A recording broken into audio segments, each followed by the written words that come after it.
All right, thank you, Ray, and thanks, Andrea, for setting this up and inviting me to talk. As Ray said, I'm Mark Pyfer from Philadelphia. I have a busy private practice, Northern Ophthalmic Associates, in a suburb north of Philadelphia, and I'm also on the teaching faculty at Wills Eye. My first exposure to iTrace was, I think Joe Wakil, I hope he's still in the back of the room, was probably over 10 years ago, right? When we first got turned on to what wavefront aberrometry correction can do on the cornea for custom laser vision correction. And Joe showed me this, I don't even know if it was a product yet, right? But he just blew my mind with the science of using ray tracing aberrometry to characterize the entire eye and separate the cornea from the internal eye. And it was much more robust than we could do with our Hartmann-Shack aberrometers. We could measure pseudophakic patients, we could measure patients with cataract, we could measure patients with aberrated corneas. And we ended up getting one at Wills Eye. I think Ray made a deal, you know, they probably got it for nothing. It's a teaching institution. And no, they paid for it? All right, well, that's okay, fair enough. But they put it in our diagnostics center, and it sort of sat there, and you know, the idea was our referring doc or our staff docs could send patients, but if you don't have it in your office, it doesn't get used. The residence clinic wasn't using it. They didn't know how to interpret it, so it kind of sat there gathering dust. We finally brought it up to our residence clinic where we do, you know, they see the cataract patients. And now it's indispensable in the clinic getting those measurements on every patient for about a year. And they look to us, of course, because we're doing premium lenses, torics, multifocals with the residents when it's appropriate. And we really need that information. So probably about 6 months ago, through Ray's reaching out, I decided to get one for my private practice. And I want to tell you about screening for multifocal IOLs. I do a lot of refractive-oriented cataract surgery. And these are the key preoperative measurements for me. I don't have the cool stories like Jeff had, so it doesn't fix my marriage or save my kids or anything else. But it does help me make my patients happy. So, and this is what most of you guys are doing, refractive-oriented cataract surgery, I hope. A lot of you already have the iTrace. But the key equipment, the key measurements we need, obviously optical biometry. That's either IOL Master or LensStar. I have both in my practice. If you're doing immersion A scans, you shouldn't be putting multifocals in, so you gotta have that. You gotta know what the cornea is doing, corneal topography. Pentacam I've had for years. It was, and I just told Ray outside, I think the iTrace, for me, the experience using it was very much like the Pentacam where it grows on you. It's like one of those movies you have to watch 2 or 3 times. Ray said Jason Bourne movies. You don't get everything the first time. You look at it and you say, there's a lot here, but it's sort of, you realize, hey, wait a minute, I can do this with it, I can do that with it. And it gets better and better over time. We had the same experience with Pentacam, but even standard Placido disc is fine. And in the residence clinic, all we have is the iTrace for topography, and it's fine. We can do torics with that. But the more you characterize the cornea, the more you know about it, especially for refractive surgery, you gotta have some type of corneal topography. You should know the posterior cornea.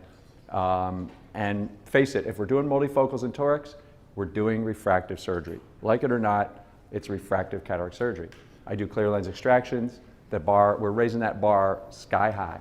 Macular OCT, you got to assess macular structure. I'm sure, hopefully, most people are doing this. You don't want to be surprised by an epiretinal membrane, a macular hole. You know, even our retina guys, they don't even look at the macula. They want to see the OCT. You refer them somebody, they want to see the OCT. They don't even have to examine the eye. Does the patient have CME? I don't know. I want to see the OCT. We find it. Optional measurements, dark adaptometry or microperimetry to assess macular function. I got a dark adaptometer a couple years ago, and sometimes early macular degeneration, you see nothing. So we need to rule out those patients that can't tolerate the loss of contrast sensitivity, right? You need to assess macular function or you'll get burned on some cases. And finally, the last piece of equipment that I found is indispensable now is total eye aberrometry optical alignment measured with the iTrace. So that's what I want to talk to you a little bit about tonight. iTrace, as you heard, it separates cornea from lens. It lets us assess the quality of vision for individual components of the eye and displays how they combine for overall vision. And the key thing is it enables us to calculate this dysfunctional lens index and show the patient what that looks like. The lower DLI corresponds to reduced function, and it's a very nice color scale. If you guys have the iTrace, you know this. If you don't, green is good, yellow is caution, red is bad, right? 10 is essentially a clear lens, and 0 should be an opaque lens or a very severe cataract. So you look at this and it shows you the E. The patient can see, okay, this is what my cataract is doing. I've had patients, and I bring this up in the exam lane. I have it on the screen. When I'm seeing my cataract consults, I show them. They'll say, that's what I see. Sometimes they complain of diplopia. How many times, and I don't have examples of this, but how many times the patients come in and say they have double vision? Well, it's monocular diplopia and it's coming from a cataract. You can show them. You show them what that looks like, that's what I see. You can tell them if it's a cornea, you take the cataract out, it's still going to be there, right? You got to fix the cornea. If it's the cataract, you can be pretty confident, take the cataract out, they're going to see better. So the letter E reflects the quality of vision from the internal optics. This is the display that I show patients, and in this particular case, it's a patient with a high astigmatism. They got like 4.75 diopters of astigmatism, but it's very regular. Look, with correction on the cornea, they can see perfectly, but the lens, there's a cloudy lens. So this cornea will support a premium lens, either a toric or a toric multifocal. We now have toric symphony, toric panoptics, and I'm using these lenses more and more.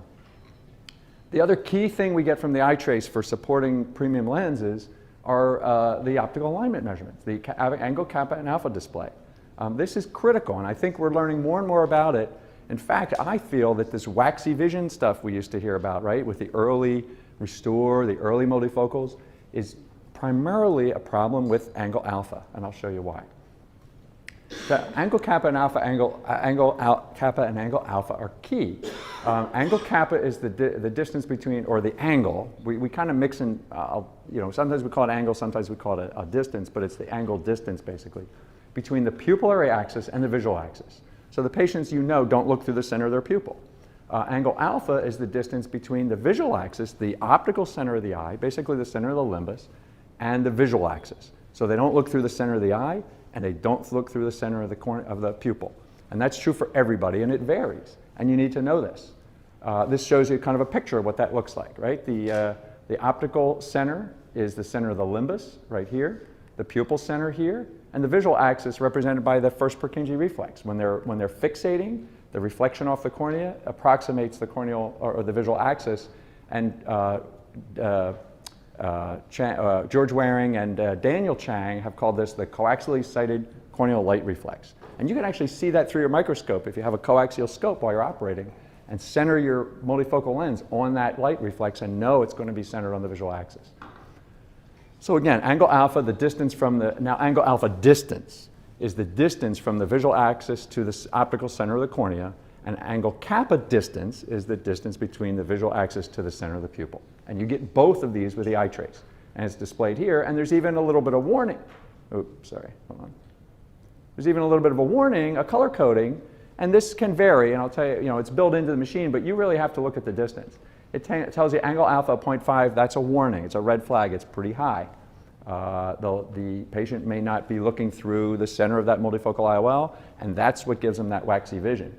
Angle kappa shows you the pupil may be off-center to where the lens centers, and Jack Holliday has talked a lot about this, that if you cut off a lot of those rings, you increase the risk of glare and halos. So the two things, the waxy vision, the poor quality of vision, is related more to the centration of the lens on the visual axis, that's angle alpha, and the glare and halos are related to the pupil cutting off some of the rings and being asymmetric.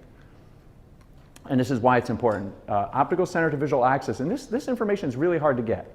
This shows you from the earliest Restore 4 ad through the 3 ad, the low Restore, the active focus, and now the Panoptics, and what the central zone diameter is on those lenses. Same thing with the Technis multifocal, and then the lower ad multifocals, and finally the Symphony. One of the reasons why these lenses are more forgiving, and I use a lot of Symphony now and getting good results with it, is that central zone is much wider than it used to be. So it's much more forgiving of larger angle alpha. If the patient doesn't look through the center of the lens, at least you're not going outside that central ring. So that's a key thing to know for the lenses that you're using. And the rule of thumb is the optical center to visual axis, or angle alpha distance, should be less than half of this central zone diameter. So for Symphony, even if it's red, like iTrace says it's 0.5 angle alpha, I'm okay with that. I'm not going to put in a ZL Boo or a ZM Boo, a Technis multifocal, or certainly not one of these early restores, because you're going to be outside that central zone. But I've got 0.8 millimeters to play with on the restore on the Symphony. So if it's 0.5, we're still pretty good. And just a picture of what that looks like. The lens looks like a bullseye, right? Both lenses, the Panoptics and the Symphony. But there's a new one coming out also that it's not a diffractive multifocal, but yet that central zone is still key. The IC8 is the small aperture EDOF lens with a different mechanism, and I do some camera inlays, it's the same principle. This is 1.36 millimeters. So we're going to run into the same problem. You got to keep the visual axis centered in that central zone. So a quick example for refractive lens exchange, and then I'm done. This is a patient who presented thinking he wanted LASIK. He was complaining about reading glasses, wearing bifocals, about 58 years old. Just saying, can you help me? I hate wearing glasses. I don't like bifocals. His vision was pretty darn good. 20/20, almost uncorrected. And this was his pre-op left eye. I have post-op for the right eye. Just a little bit hyperopic, but everything's green. Not much of a cataract, but the other eye was a little bit worse. I did Symphony, and here, this is 10. This functional lens index is 10 because he doesn't have a cataract. The Symphony's in, and the cornea is very good, so it was very successful. So that's one example where you can show the patient a picture of what the cataract is doing to their vision and tell them, your cornea is fine, you see pretty well with glasses, but it's the lens that's aberrated. If I operate on the cornea, if we do monovision LASIK or put a camera inlay in, they're not going to get the quality of vision, and I've had to take camera inlays out in patients with early cataract. So you really need to understand what the cornea is doing and what the lens is doing to the eye. And this shows you again the angle kappa alpha, where the lens you can see is perfectly centered on the visual axis. Finally, I won't go through the other screens, but you guys have already heard about this. This is just a little intraoperative video of how you center. This is a low-ad Technis multifocal, the ZL, which is the one that I like for the multifocals, and just showing the process of it's a femtosecond case. You got a perfect rexus centered on the capsular bag, and this is kind of where the lens wants to center at the end of surgery. This is where the lens wanted to center. You can see it's a little bit off. This is the first Purkinje reflex and the third. You want if with the patient fixating on the microscope light, you want that smack dab in the center of the lens. And you can see the capsule is a little bit asymmetric too. This is centered on the capsular bag. When I recentered it and had the patient fixate, both of these reflexes lined up and were right in the center of that IOL. But that's the process that you need to go through. Once you've screened the patient and you know that the lens is going to be centered close enough to the visual axis, you have to make sure you put it there at the end of surgery. All right, very good. So thank you. Any questions on that or comments?